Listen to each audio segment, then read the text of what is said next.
大家好，欢迎来到家宝妈美食，感谢您的点赞、分享、订阅与关注。大家好，我是家宝妈妈，今天用西葫芦和豆腐来做好吃的菜，把饭店的味道轻松带回家。一根西葫芦300克，洗净，去掉两头，从中间切开。西葫芦有些地方称之为翠玉瓜，也叫意大利瓜。我们做这道菜呢，尽量选长得嫩一点的西葫芦。长老了的西葫芦啊，里边会有很多的籽儿，会影响口感。切成差不多2毫米薄厚的西葫芦片，放在盘中备用。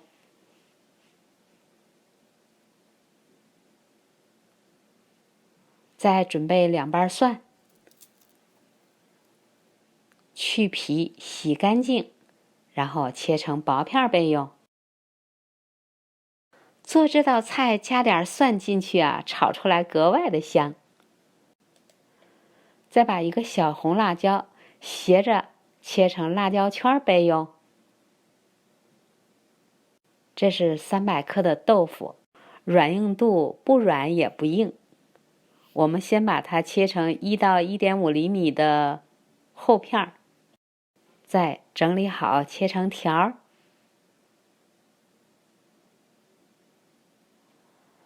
再切成方丁备用。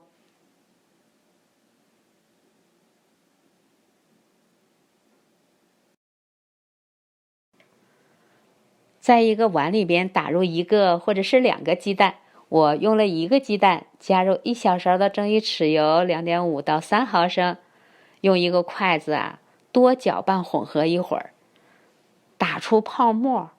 让这个蛋黄蛋白充分的融合好，再加上蒸鱼豉油这个底味之后，炒出来的鸡蛋会格外的滑嫩鲜香，而且颜色也会格外的好看，特别的入味儿。点火给炒菜锅加热，待这个炒菜锅热了之后，我们倒入20毫升的油，因为炒豆腐比较吸油。待油加热到5-6成热的时候，下入豆腐块，再用锅铲轻轻把粘在一起的豆腐块分开，用中大火来煎这个豆腐。这个豆腐非常的软，在没有定型之前，我们不要用锅铲使劲来翻动它，以免把豆腐翻烂。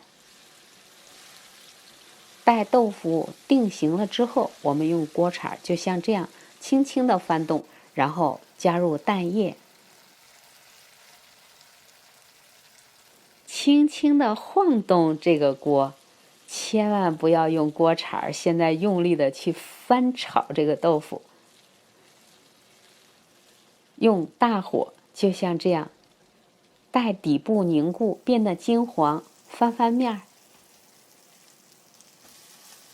你会看到蛋液这个时候已经包裹在了豆腐块上面。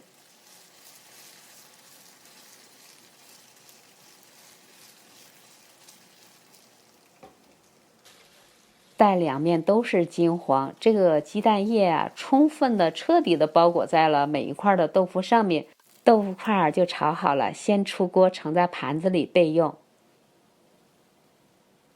锅里边再加入少量的炒菜油10毫升，